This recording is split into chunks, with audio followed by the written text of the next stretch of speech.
Good evening, everyone. Welcome to our amazing live event this evening. I'm sorry, you see my little Michelangelo peeking out. He's actually wearing a Pampered Chef apron. I thought he was out of view. But first, I just want to congratulate all of you for taking a moment out of your busy May to spend some time with us this evening. And you are in for a treat. So all of this month, our live events have been about good time gatherings. So whether it's Memorial Day get-togethers coming up, those family brunches or graduation parties, we want you to be ready to share something wow-worthy. And nothing is more wow-worthy than learning how to make one of our classic rings on stoneware. And tonight we'll be tuning into Carolyn's home kitchen to learn more. She's going to be making a fantastic recipe that you can find in the resources right within Zoom. Now, after the event, I'll hop back on and we can dish out questions to Carolyn so you can learn more about her tips and inspiration on the products that she used. And please take the survey at the end so we can continue to learn and improve. Now, let's tune into Carolyn's home kitchen. Hi, everybody. I'm Carolyn. Tonight, I'm going to show you one of my all-time favorite Pampered Chef recipes. It's called a lemon herb chicken ring. It's awesome to serve at a brunch or bring to a potluck because it's really easy to make. It's inexpensive and it's got serious wow factor. So I joined Pampered Chef 19 years ago as a single mom. I was just looking for a way to keep my kids out of daycare because I couldn't afford the exorbitant prices of daycare. My kids are now 24 and 21, and I'm proud to say I never had to spend a dime on childcare. And thanks to Pampered Chef, I was able to stay home with them. Now that they're grown, Pampered Chef affords me the freedom and scheduling to enjoy making memories with my aging parents, to spend time with the people that I love the most, and to come and go as I please. You can't put a price tag on a gift like that. So if you're looking for that kind of freedom, reach out to your consultant and ask some questions about this business opportunity. It's the opportunity of a lifetime. So let's jump into this delicious recipe. Over here, I have our 2-quart plastic mixing bowl. And in this bowl, I have some already cooked chicken that I cooked up on our Pampered Chef grill pan and press, which I have right over here. That allows you to grill on your stove top. When the weather's bad, you can still grill. Anything you make on the grill, you can make on the grill pan and press right on your stovetop. Gas, electric, doesn't matter. So I pre-seasoned the chicken with our rosemary herb seasoning blend. And then I filleted it using our close and cut so that it would be much faster to cook because it's thinner, so it'll cook faster. And it went into this bowl. But what's really cool is what's on top of this bowl. This is called our Stretch Fit silicone lid. This is the medium of the set of 3. It has a little pop tab right here. What that's for is if you want to put this over a dinner plate while you're waiting for your kids to come home from practice, you can throw the whole thing right into the microwave and heat it up. Just pop that pop tab to allow the steam to come out. Put it over a bowl, over a casserole. You can even cook in the oven with these lids. Best part, dishwasher safe. That's going to be my dishwasher tonight. So here's the chicken seasoned up with our rosemary herb. I'm going to chop it up using my salad chopper, which is right over here. Salad chopper is a lifetime guarantee item. Love that. And by the way, you're going to hear me talk about saving money a lot tonight. One of my favorite ways to save money is those Stretch Fit lids. I no longer have to spend a ton of money on various coverings, aluminum foil, plastic wrap. Nope. Those Stretch Fit lids save me a ton of money. So chopping up the chopping up the chicken with our salad chopper. It has a safety mechanism in the handle so it doesn't pop open in the drawer and nobody's going to lose a finger. 2 titanium coated blades. Because they're titanium coated, they're not going to turn your lettuce brown. If you were to chop your lettuce with regular shears, it would brown your lettuce, not these. All right, so let's see. And by the way, that's also great for chopping up pork for pulled pork sandwiches, chicken, and anything you'd put in a regular salad, from hard carrots to hard-boiled eggs to delicate tomatoes. It slices everything of all different textures. Next up, we're going to add some bell pepper. I'm going to show you a really cool way to hollow out your bell pepper without making a mess. I am going to lop off the top, but I want you to notice how close I'm going. Let's go really close to the stem. I'm going to go really close to the stem. So it almost appears that I didn't take anything off, right? Then we're going to take our scoop loop and just break each of those little ribs. And back to the money saving. That's why I'm going so close to the stem, because most of the time when we open up a bell pepper, we lop off so much of it that we waste a whole lot of it. Normally the stem is still attached here and we throw this whole piece away, right? Not anymore. There's no stem attached. So we can use this piece. Less waste means more savings. Using our quick slice, I'm going to slice up this bell pepper and then I'm going to dice it up. We're going to start with the top piece, give it a slice, and then we're going to give those a quarter turn and give them a dice. And in they go. You can see dices of bell pepper. Little trick with bell peppers, the bottom. This has 4 bumps. Sometimes they have 3. If they have 3 bumps, they are male. If they have 4 bumps, they are female. The females are sweeter than the males. Do with that information whatever you want. I agree, women are sweeter. So we're going to drop our bell pepper on there, slice, give them a quarter turn, and dice. Drop it in. So we're going to do, whoops, kind of stuck here. There we go. I'm going to do all the pieces. So the quick slice is ideal. Look, we're getting stuck here. There we go. The quick slice is ideal for bell peppers, for cucumbers, for zucchini, for hard-boiled eggs, mushrooms, kiwis, bananas. One of my favorites is at Thanksgiving. I'll do a whole stick of butter on here and everybody gets individual pots of butter. If you like caprese salad, that's the tomato, what is it? Tomato mozzarella. You can do your tomato and mozzarella on here and it's going to go right through even the ripest of tomato without squishing it, because these blades are micro serrated. And I'll show you when I'm done with this last piece. I'm making a mess here, sorry. These blades are micro serrated and they gradually come to a point. It's hard to see on the film, but on the screen.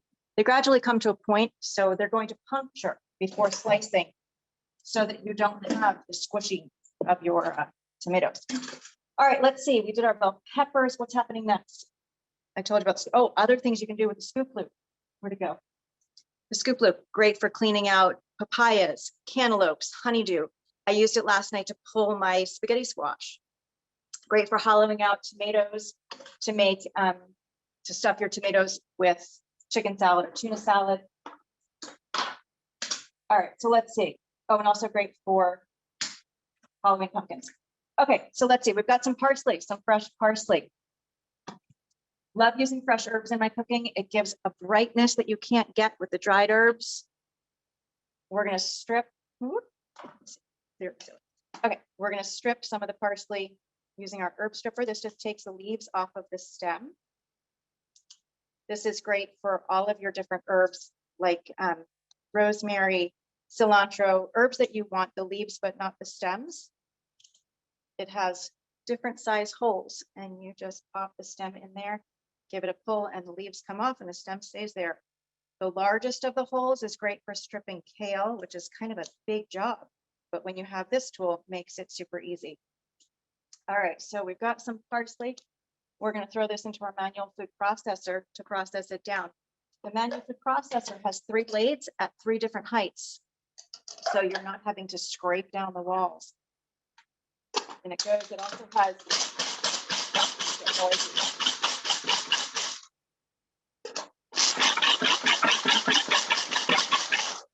you guys could smell this, it smells so good.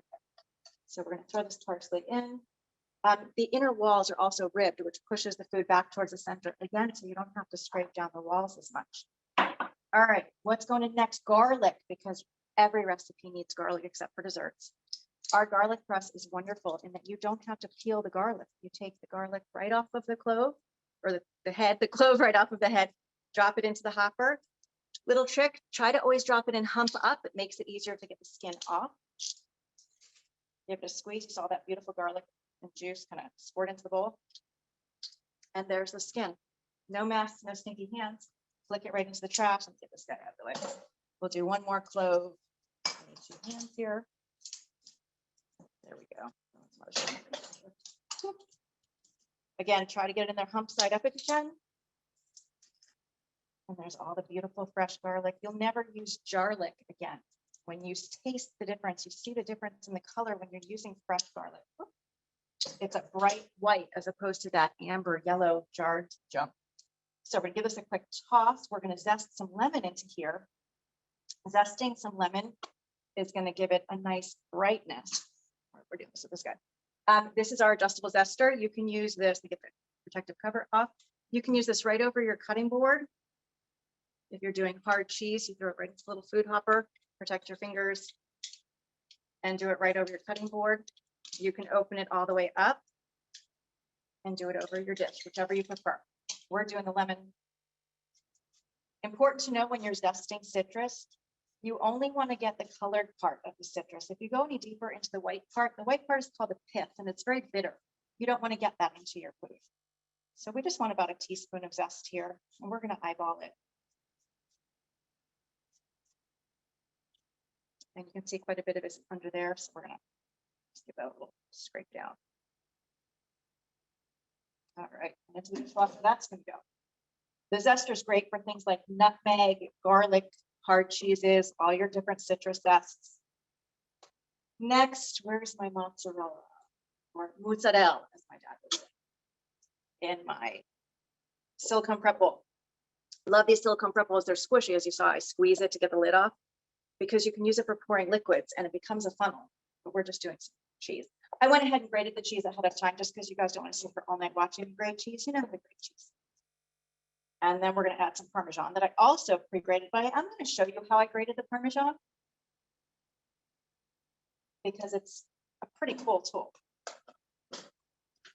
Clear some space here. All right, so our adjustable double grater. This is great for when you want to do, see, grater, great, see what I did there? When you want to do your softer cheeses, maybe your cheddar, your Swiss, it has the bigger openings. Your mozzarella you'll do on here. For your hard cheeses, Locatelli, Romano, Parmesan, you'll do on this side. This side's also great for grating your citrus zest in larger quantities. We're going to remove the guard. It's there to protect us. Pop the food holder on, and we'll pop some Parmesan in there. Always use the food holder. We don't want braided knuckles in our food. I turn this way, I'm writing. And this goes right over the bowl. And the bowl has measure marks on it. So whatever you need to grate, it's measuring as you go. Can go a little bit to kind of see. And the measure marks show you how much you've got. We've got plenty. We're going to dump it in. And we're going to put this aside. All right, let's see. The last ingredient that needs to go in here is our mayonnaise, because that's our binder. It's going to kind of hold everything together. Measured out our mayonnaise in our large measure-all cup. This one measures 2 cups. Liquids on one side, solids on the other. Love the measure-all cup for measuring all the sticky, gooey things like peanut butter when I'm making peanut butter cookies, molasses for my gingerbread cookies. You know, when you're measuring those kinds of ingredients in a regular measuring cup, you tend to go in with your pinky to get the last bit down. It's not sanitary, it's nasty. And you don't get a proper measure. You saw when I popped out the mayonnaise, it got every last bit. And then using the mix and scraper, I scraped it off. So we got exactly the measurement we wanted. All right, this is all mixed up. I'm going to set this aside and grab my baking stone and my dough.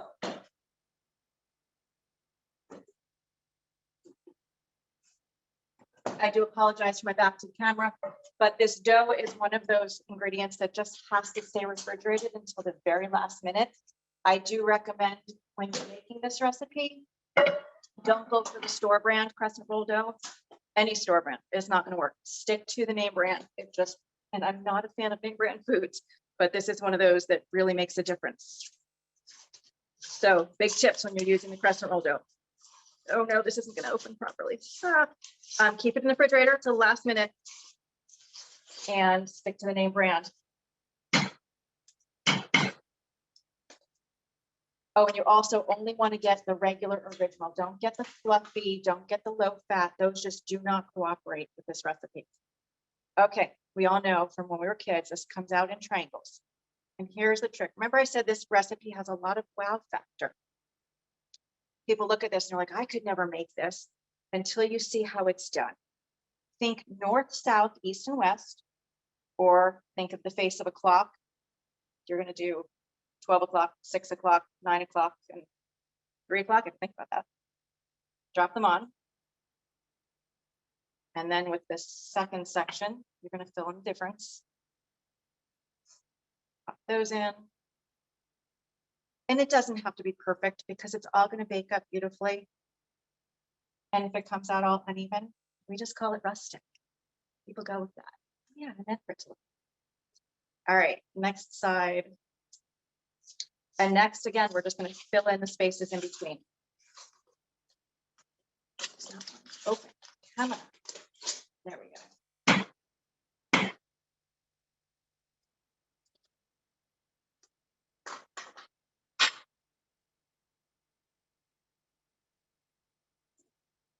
And sometimes they don't separate very well. But again, if it doesn't come out perfect, we're just going to call it rustic. Between, and then you'll see when I start adding the filling, we may actually be able to pull some of these out. So we'll see as we go. See, that one didn't break off properly. Lost control. Now we're just filling in the in-betweens. This dough is not cooperating because it knows I'm not filming. Come on, there we go.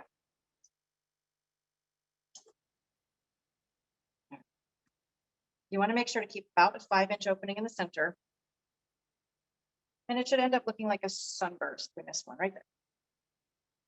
And again, they're not going to be perfect. It's okay. Using our baker's roller, we're just going to roll in towards the center. This is just to seal the seams, give us a little bit more surface area and prevent it from popping up when it's baking. All right. Now, using our large scoop, we're going to scoop the filling sloppily like that one all around the center on that area that we pushed down and pressed down with the baker's roller. And it's going to flop all over, and it's okay because it's going to be pretty when it's done. Our large scoop, we have all different sizes of scoop. We have a small, medium, large, and an extra large. Small I use for mini muffins. Medium I use for like meatballs, things like that. Large is like for standard cupcakes, and extra large is great for doing jumbo cookies, or if you want to do like scoops of tuna salad or chicken salad on top of lettuce, that's the one you'll go for that. All right, now we just start flipping the wings in and tucking them under.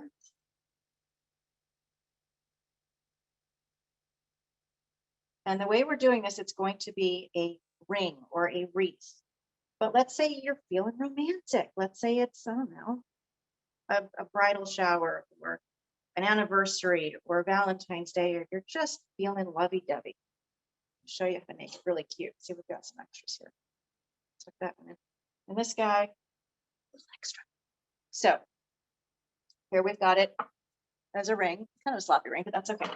To make it a heart, we're going to pull down the bottom, push down the top. And now it's a heart. This is going to go into the oven that's been preheated.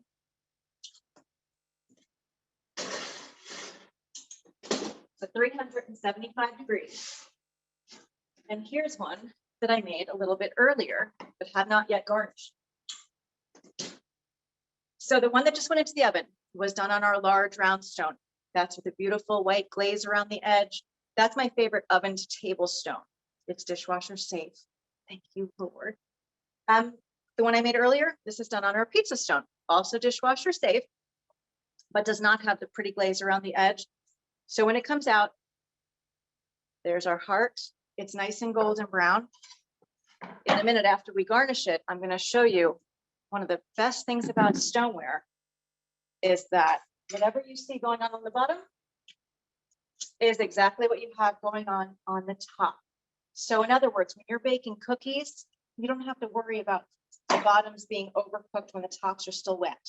Or when you're making maybe French fries, you're baking French fries or chicken tenders, you don't have to worry about flipping them halfway through and singeing your eyelashes. On stoneware, what you see going on the top is exactly what you have going on the bottom. So garnish, always important to garnish. I'm slicing up some lemons. Sloppily, but that's okay. And I'm going to cut these in half. So we have like half moons. Probably shouldn't have done the stack at once. And we're going to tuck these into each little section here. Because we like pretty food. We eat with our eyes first. If I were to tell my kids, or if I were to have told them when they were younger, oh yeah, I made you, it's chicken with red bell peppers and garlic and mayonnaise, they'd have been like, ew, we're not eating that, Mom. But when it came out looking like this, they love it. Pretty food sells.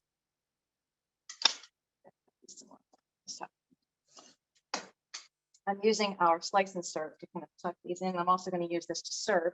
The slice and serve is serrated on both sides. It's your traditional pie cutter, but it's way better than the traditional because it's serrated on both sides. So it'll cut through the toughest of quiche crusts, pie crusts. And it's going to serve up our adorable lemon herb chicken heart. I shouldn't call this a chicken heart. That sounds kind of gross. We're going to go with chicken ring shaped like a heart. And it'll serve it up beautifully. We need a little bit of parsley. I just need to dry my hands. A little bit of parsley, because again, pretty food is more popular. We're going to use the herb mill for the rest of our parsley. Love the herb mill for doing all of our fresh herbs. I kind of look at this very much like the cheese graters at the restaurants. So got a ceramic ball in there. You want the ceramic ball on the bottom, which is ultimately going to be the top. We put the mechanism on, take off the base. Now I want you to notice I'm not just going to flip it over. You do that, it's not going to work. I'm going to flip it over because I want to keep that ball on top. That ball is what presses the herbs into the grinding mechanism. And every so often, give a little shake. There we go. To get the ball again on top of the herbs. And we've got a beautiful lemon herb chicken ring. So remember how I said, however it looks on the top is how it's going to look on the bottom? Let's slice and serve a piece. So there's our golden brown top. Let's see if I can do this. There's our golden brown bottom. That's the joy of stoneware. Another wonderful benefit of stoneware, I made this a few hours ago, forgot it in the oven, and I was busy getting ready. And I was like, oh no, I forgot it. Not gonna have it, it's gonna be burned. Nope, just fine. Nicely golden brown, same on the bottom as it is on the top. So keep that in mind when you're making things like French fries or chicken tenders or things that you would be inclined to go in and flip. No need to do that. Don't have to flip them. So check my notes, make sure I didn't miss anything. Yeah, we did the lemons, we did the parsley, so we're good. So this recipe is so versatile. Maybe you don't like a lemon chicken flavor. You can do this. There's a spinach Florentine version. There's a ham and cheese version. There's a taco ring version that I'm sure many of you have heard of. There's one of my favorites, the turkey and cranberry wreath. So talk to your consultant and they'll show you where to find more versions and more recipes, or heck, make up one of your own. But bring this to your next function and I'm telling you, you'll be the most popular person and you'll be invited back. So thank you for joining us tonight. Carolyn, thank you so much for your amazing demo. And you actually just answered one of the questions that was in the Q&A, which was if you've tried any other citrus fruits in that ring, like a lime, I don't know if orange. Someone's allergic to, can't eat lemon, So yes, funny story. I live in South Florida and we have a very diverse population down here. And if you say to somebody, I need a lemon, they may hear limon and get you a lime. So yes, there have been times I've used lime in place of lemon here. And I bet it would be awesome with orange. I've not tried it with orange, but I bet it would be spectacular. Awesome. And then the only other question I saw in the chat that I thought would be really interesting for you to answer is, when do you use the quick shreds versus the salad choppers for chicken? So I would use the quick shred for whole chicken. If I have a whole chicken that I boil down to, make it really soft and tender, I would lift that out of the pot with a quick shred, and I would shred it off the bones with the quick shred. But for baked, broiled, grilled chicken, I would lean towards the salad chopper. Nope, I agree. I would use it if I was doing cooked or grilled chicken hot, right, with the quick shreds. Yeah. Things that come apart pretty easily. Or sometimes if I'm slow cooking, I'll also use the quick shreds. So we don't When I want those long stringy shreds, that's when I use the quick shred. Yeah, like for pulled chicken sandwiches, things like that. Pork. Absolutely. Well, those were the two big questions that we saw tonight. So this was a really easy group. So I just want to say thank you to everyone for tuning in. We're so happy you were able to join us. Make sure you grab that recipe handout and the resources. And if you forget, it's okay.